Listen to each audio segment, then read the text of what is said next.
Grüezi miteinander, ganz herzlich willkommen und einen wunderschönen guten Tag, meine sehr verehrten Damen und Herren, liebe Freunde. Ich begrüße Sie zu dieser Sondersendung von Weltwoche Daily, die andere Sicht, unabhängig, kritisch, gut gelaunt, aus Belgrad, hier aus dem Präsidentenpalast am Montag, dem 24. März 2025. Ich habe die große Ehre und Freude, wieder zu begrüßen hier in unserem Programm den Präsidenten Serbiens, Alexander Vучиć, und ich werde jetzt gleich auf Englisch wechseln, damit wir uns verständigen können.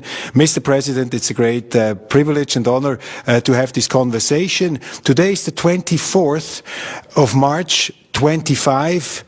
26 years ago, there was the bombing of Belgrade, a tragic date in the history of your country.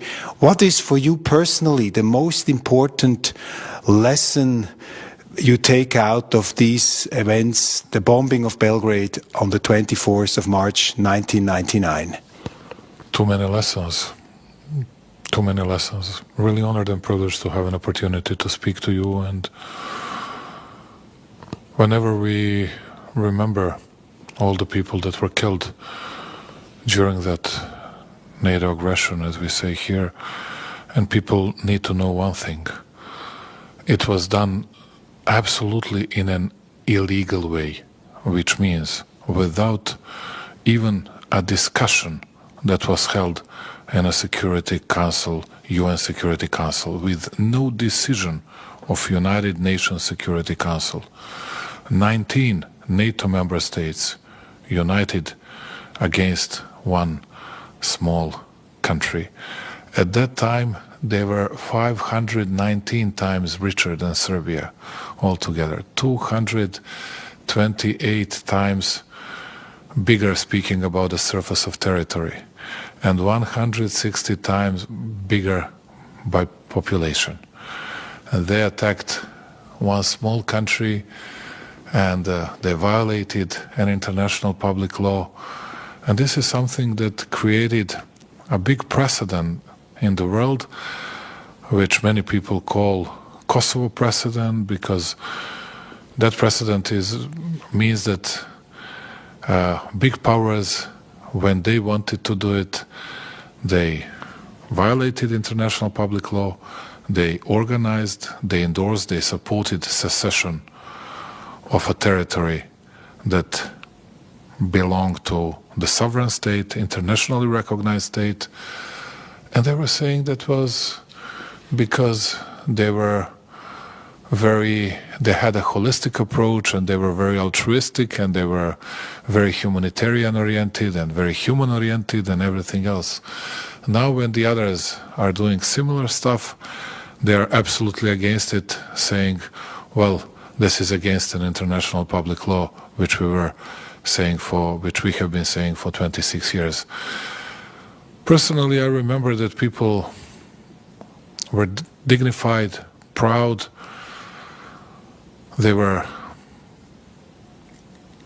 Everybody's afraid, but they were actually very brave in their resistance to NATO at that time. And we knew from the very beginning that we had no chances.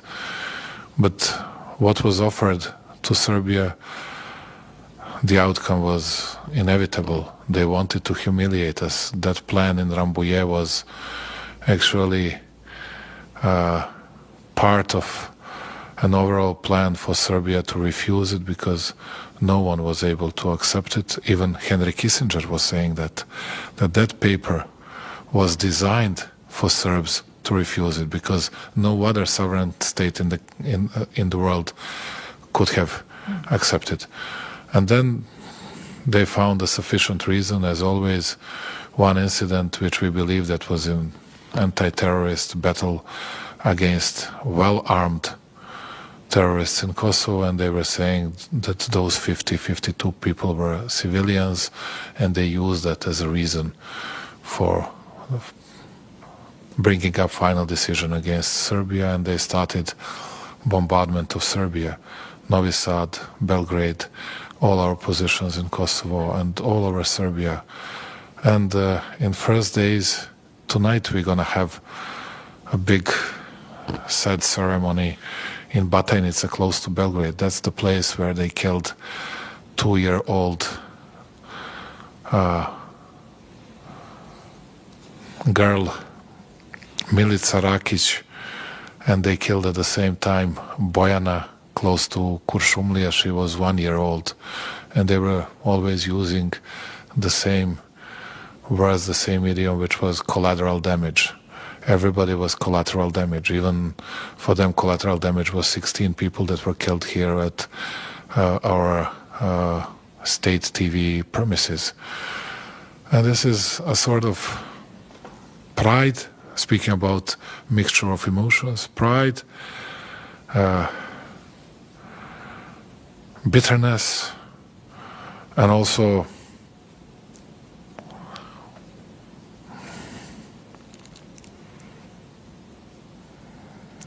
something that we know, that we learned, that we have to be future-oriented, but also never to forget what happened at that time.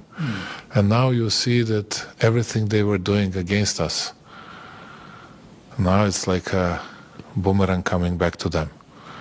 In what sense you mean?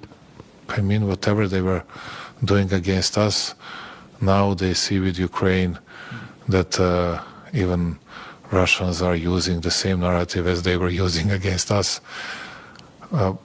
And it's a smart decision by Russian top leadership. Would have done the same if I were them. It's not good for us, but it's good for them. And what kind of response you can provide to them? Saying that bombardment of Serbia was legal. It was not, and they know it. And they just want to avoid any kind of stories about it and not to be heard. And when they have to say one sentence, they say, well, we avoided a big humanitarian disaster in Kosovo. Exactly the same sentence that was used by Donetsk and Lugansk people. They were saying, well, it's a humanitarian disaster, they don't treat us well, and that's it. And now I ask my friends in the West, okay, tell me, what did you do in 1999? And are you going to be more supportive to international public law rules or not? And I'm very much afraid of the situation in Bosnia today and what they do, what they try to do with Republika Srpska as well. And I hope that things are not going to be returned, at least. Before we talk about I was it's a lot of your time on no. It's of course it's a very important issue in the history of Serbia and also in the history of the European Union and NATO. Let us first talk about these protests that are hitting the headlines now of the international press. Just to give our viewers a bit the context, the students have taken the streets in several Serbian cities. Last week you had a huge protest here in the city of Belgrade.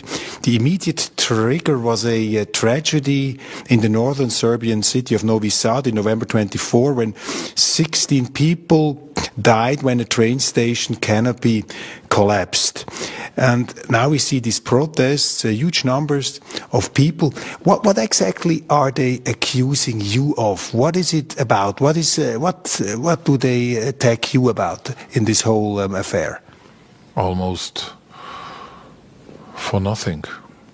They say that it's not my competence, it's not my authorities to deal with that. 3 demands, 3 requests are referred to prosecutor's office. One was addressing the government, and the government delivered fully, and they couldn't refute the fact that government fulfilled that, they accepted that, they recognized that. But as a matter of fact, it's a bit more complicated. Of course, it's anti-governmental and anti-Vучić protests supported by all the opposition parties, supported and mainly paid from outside, because nobody wants to see an independent policy of this country. Nobody wants to see people that are taking decisions by themselves. And it's, if you followed, and I believe that you followed that properly, protests in Hong Kong, it was, the code name was water. Like, you cannot see anyone, it's just everywhere. No leaders, no protagonists, no one that you can really analyze or scrutinize or to show to the public. And it's the same pattern here. And all the NGOs paid by Oak Foundation from Britain, USAID, National Endowment for Democracy, Swedish SIDA, and all the others are participating in these protests, and many regional countries on behalf of some other bigger countries which don't want to appear here publicly and openly, and that's it. It's not easy. I do listen to those people. I believe it's important to listen to them, but I have no fear to say what I really think. This is an attempt of color revolution, and which was obviously seen by Chinese, by Russians, by many Americans. But in Europe it's a bit different, because they know who was paying those NGOs and all the others. Or maybe they would like to see some changes in Serbia, we'll see. Are there any legitimate concerns of these students, or would you say they are all somehow politically instrumentalized? At the beginning they were saying always that they were against violence. Now in the last 20 days, when they started blocking people, causing hostage crises even on public service, bus transportation lines in Belgrade as well, but also with the opposition leaders participating in violent activities.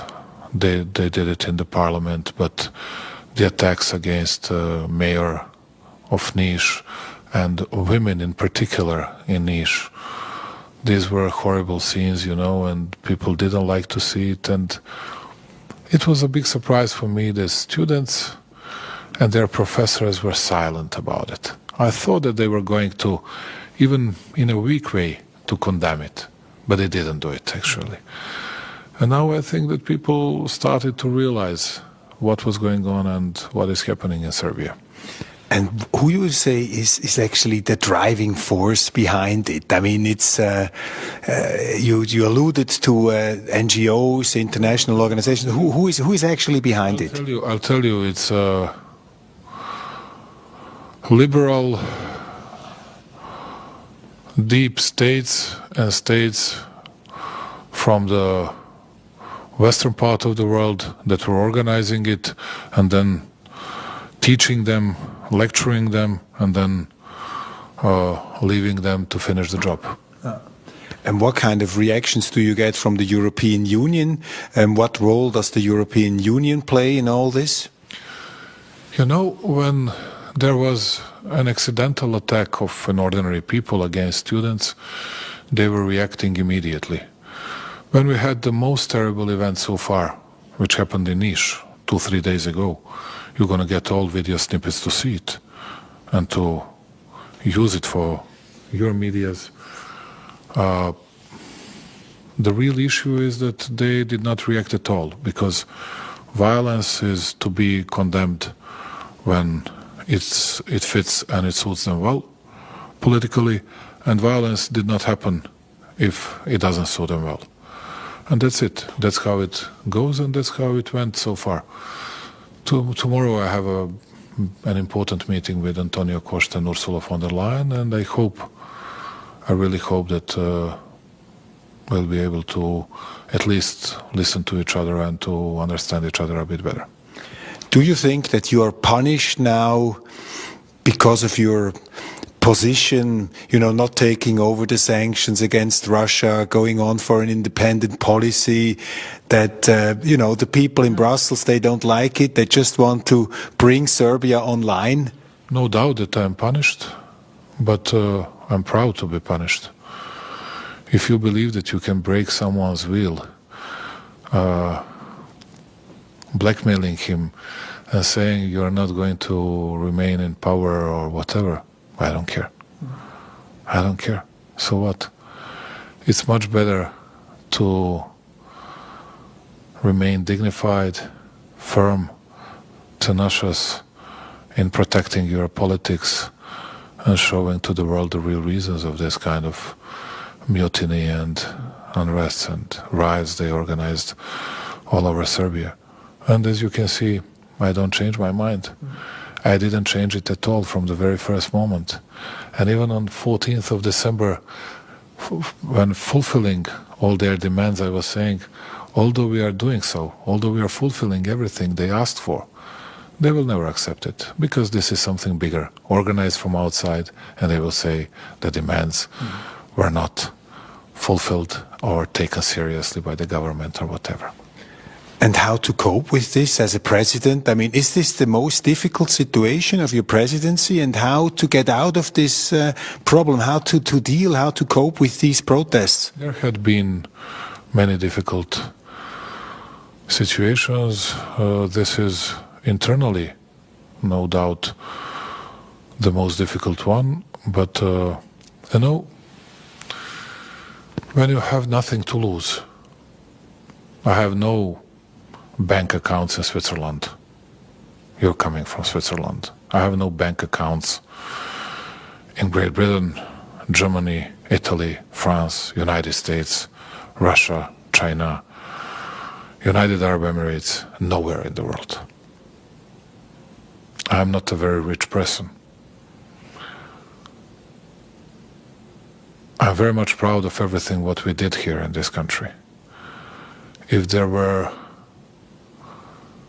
had been no protests this year in this country, we would have been #1 or fastest growing economy in Europe this year.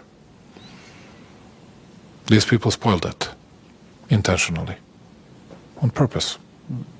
And they were saying that publicly.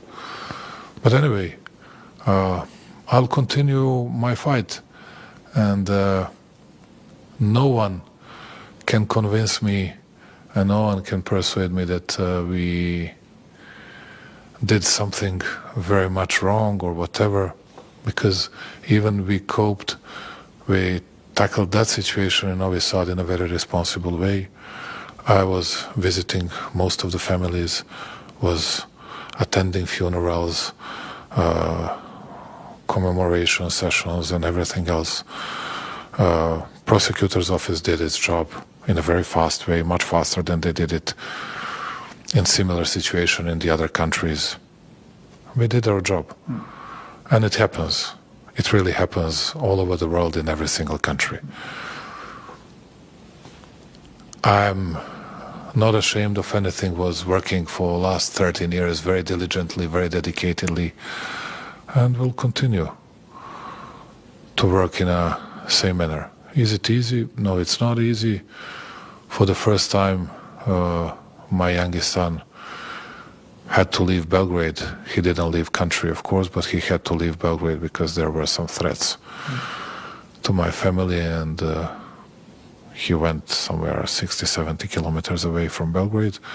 This is something that you take personally in a very difficult way, but I was here, sitting in this building, and they were all around me, and was doing my job, and will always do.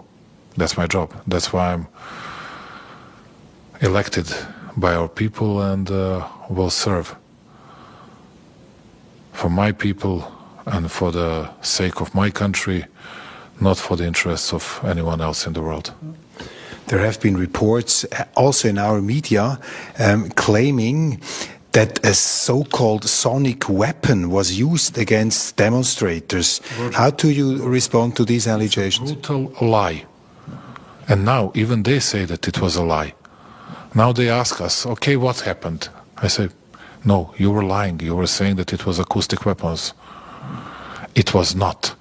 It's a brutal lie. And we invited FBI from the United States of America and FSB. Please scrutinize it and tell the truth. And did they come? No, they didn't come yet, but I can tell you, the producer of that sonic or acoustic weapons publicly said that it was not used. Just for you to know. Regarding the objectivity and professionalism of your media. I mean, Genesis is the producer. Yes. I mean, the situation is very disturbing. You remember the speech of Vice President Vance in Munich, where he said to the European leaders, it's not China and Russia being a threat to Europe, but it's the European Union, it's the Europeans themselves, because they do not take seriously democracy. You know, they are against free speech. Now, my impression is that in several countries at the moment, you look at Romania, you look at Serbia, everywhere where there are politicians, Georgia, Hungary, Slovakia, everywhere you got a politician who is not on the mainstream, he's not falling in line, he gets into trouble. I mean, which are not obedient enough. Yeah. I mean, is that? I mean, how do you explain that? How do you analyze that? I mean, what's going on here? What's the deeper root cause at work here? Easy to be analyzed. It's the same pattern, is the same cause, the same reason for that, and that's it. And they have even better or more fertile soil here because of the regional countries. They really eagerly try to overthrow me here, to topple me down, because they would like to see much weaker Serbia. While, let's say, Croats would like to see strong Serbia. No way for that, and no reasons for that, speaking from their point of view. And they would like to be very much supportive to all these protesters, media-wise. It's a big platform for Serbia's protesters. It's Zagreb, it's Pristina, it's Tirana, and it's Sarajevo as well. And it's easy to be seen. And if you add what I have already told you about Western services, Western intelligences being engaged in this, then it's even more difficult to repel and to reject all these attacks. But so far we didn't use force at all. Not at all. Not a single beta, not a single stick was used, nothing at all. And that's why they were mad. That's why they had to lie. That's why they had to fabricate that lie about acoustic weapon and everything else. And I said to them, just for you to know, Roger, I said to them, okay, if that happened, I'm not going to be the president anymore. And after that, they occasionally repeat their accusations, but mainly they stop saying that. Furthermore, is there the possibility of new elections that you offer? You say, okay, let's have new elections earlier than planned, or how does it go? They don't want to see any elections. They don't want to see any referendums. They don't want to see anything. They don't want really to see the people's will. They just want to make orders using kids and students because they know that nobody wants to touch them.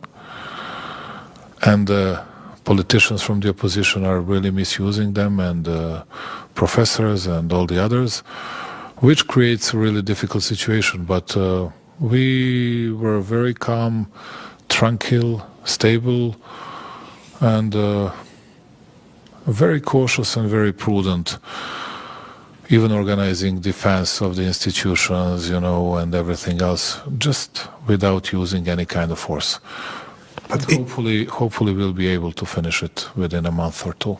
But is it? I mean, if I listen to you, one has the impression this is a kind of attempted coup d'etat.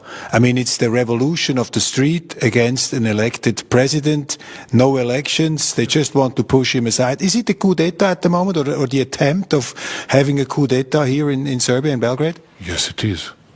I have been saying that for quite a while, and it's very obvious, and it was said by many officials from outside. It is.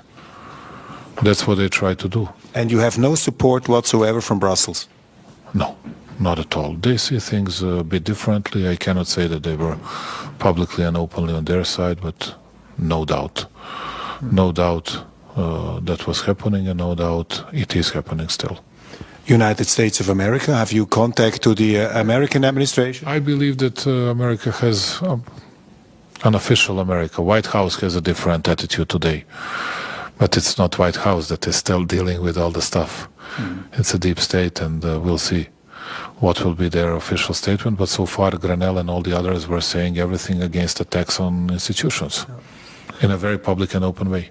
But have you telephoned with President Trump? Have you explained to him the situation? I was hosting his son, Donald J. Trump, 10 days ago, and I hope that we'll have an opportunity to meet President Trump in next 2-3 months. Well, we wish you, of course, best luck in this difficult situation. Let's talk about the war in Ukraine. I mean, since our last conversation, things have changed dramatically. We have now an American president. In the way that we were predicting, Yeah.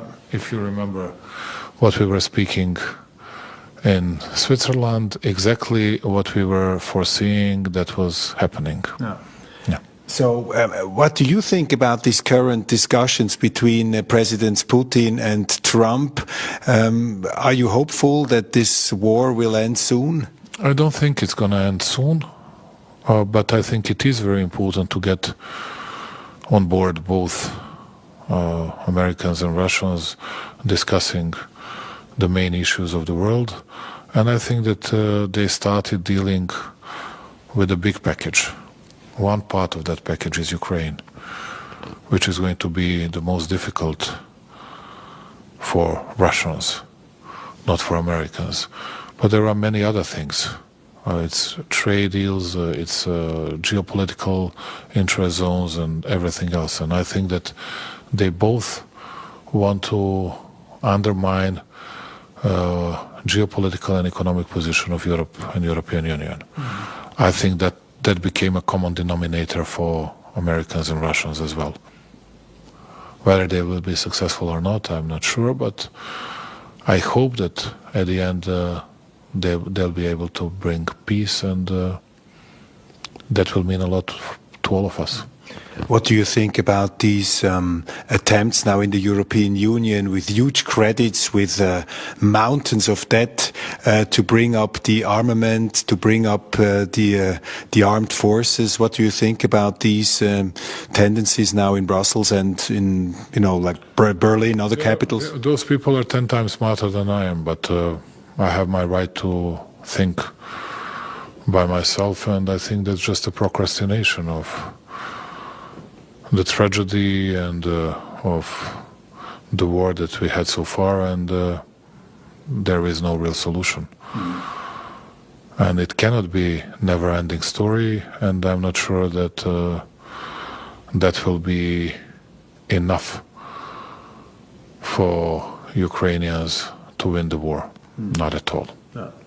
But it's amazing that the European Union has a policy, or seems to have a policy now, which would prolong the war, whereas the Americans and the Russians sit at the table to end the war. Is the European Union at the moment on some kind of eternal war path, as Elon Musk indicated? What do you think? I very much appreciate and very much respect Elon Musk, and I think he's a very courageous, very brave man. But what I would like to add is that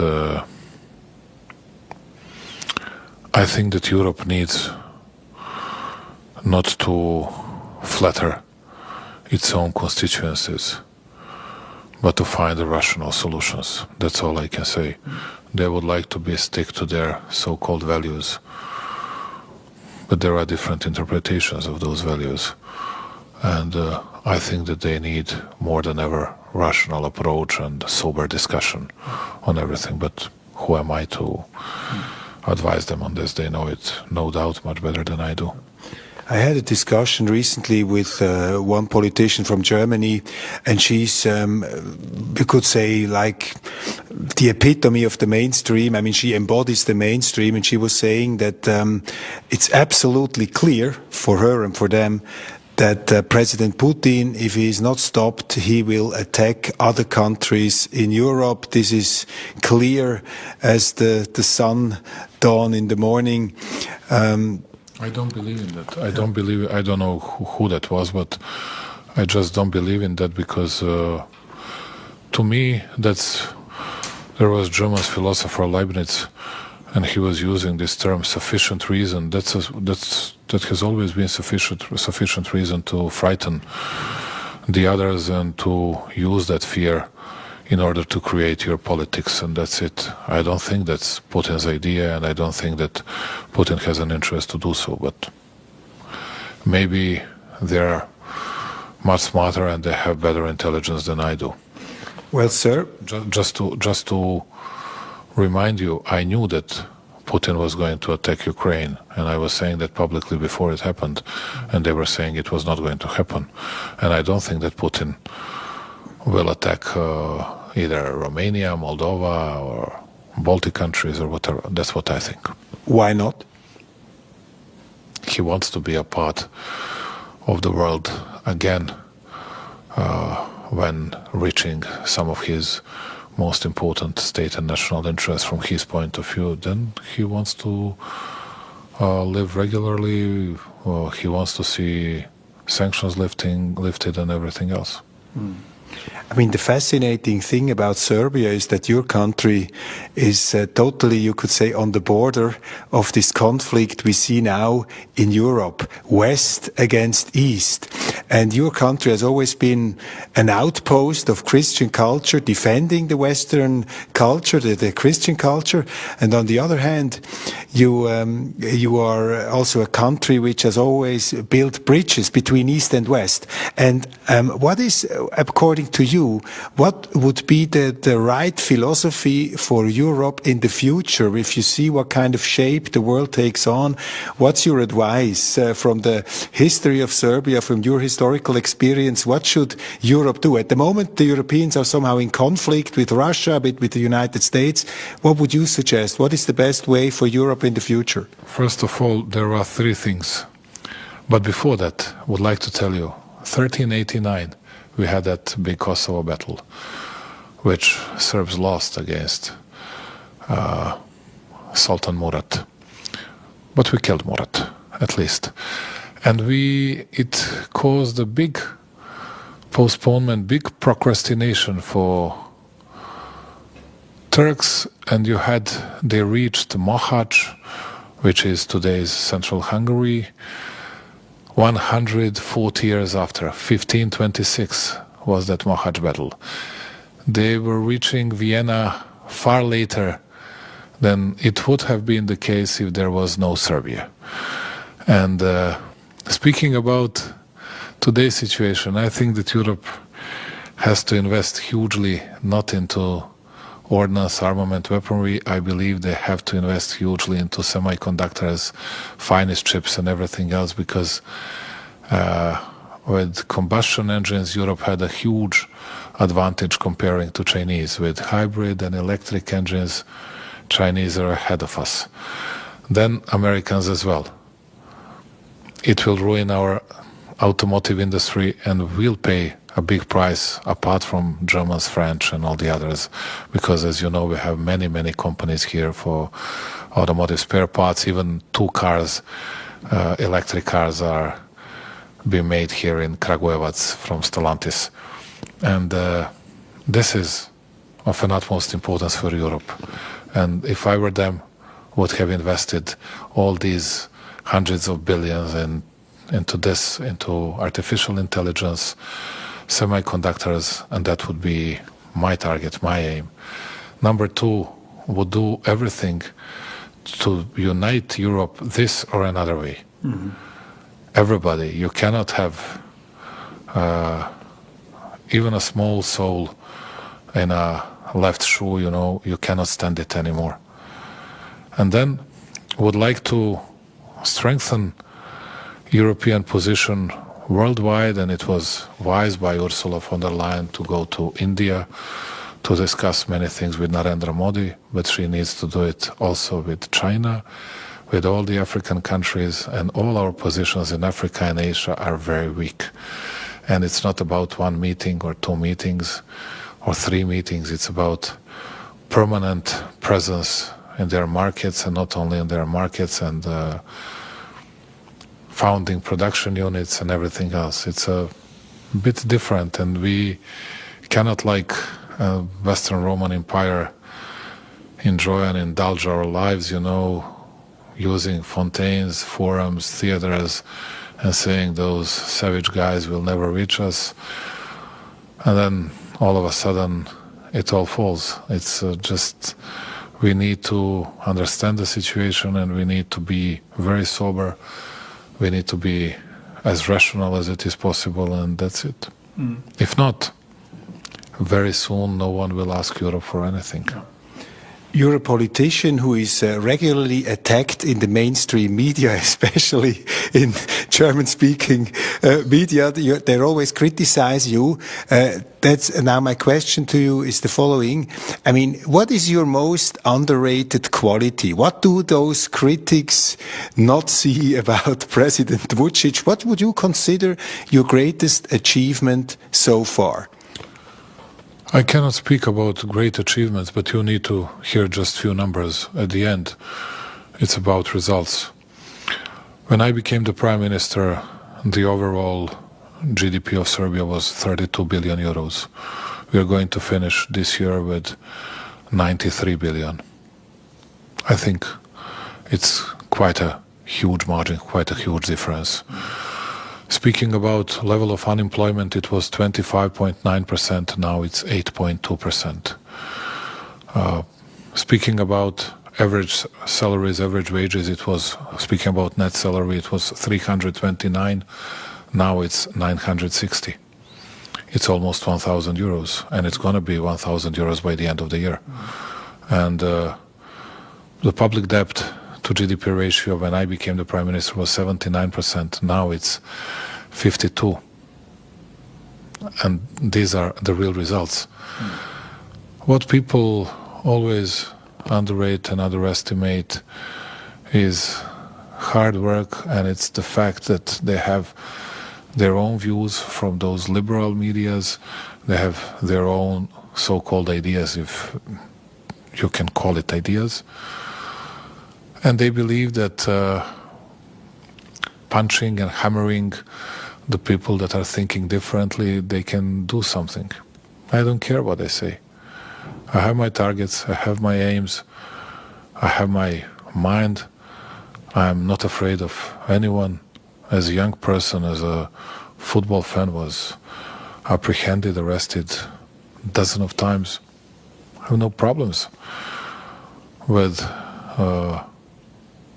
everything they organize against me in this country, with everything they organize against me all over the world. But at the end, something that no one can take it from me, it's results. And if you just go to the terrace and see how does it look, Belgrade Promenade today, Belgrade waterfront area, all the facades here, everything in this country, it's totally different country. We built more kilometers of highway in last 10 years than in 60 years before last 10 years. This is quite a something. And at least we successfully kept peace and stability of the region. No wars, no big clashes. This is something that I'm very much proud of.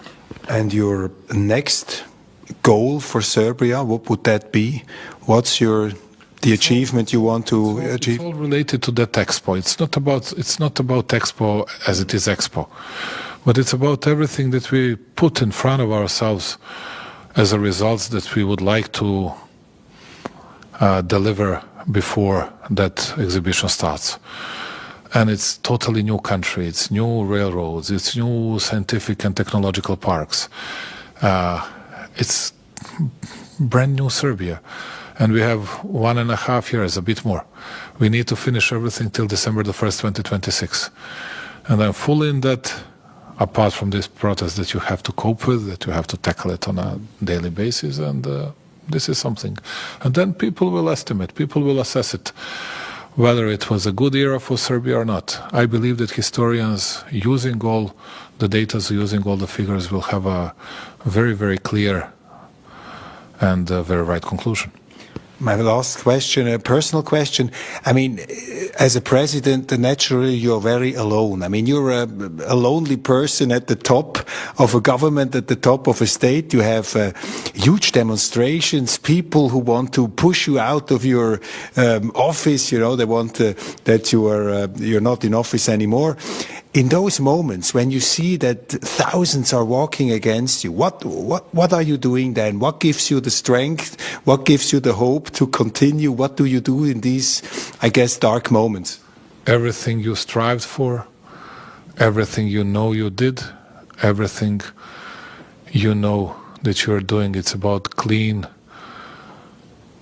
consciousness and approach. That means that you have to fight. You have to fight for the country. You have to fight for your cause, for your aims, for your targets, and that's it, in a peaceful way. And if I was not doing these good things, there would have never been this kind of big demonstrations, big protests. Everybody would be satisfied around us, apart from Serbian people. Now Serbian people are more satisfied, but of course there are a big group of people, false elite guys and all the others, that are unhappy, and they want to once again come to power, and we'll see. I believe that they have no chances in a legal and fair elections, but they don't want to have elections. And they have one chance. They need to kill me in order to create this transitional government or whatever, because I'm not going to give in. I have my principles. I have my ideas. I have my ideology. That's more important than my life. Thank you. Mr. President, thank you very much for this conversation. Thank you.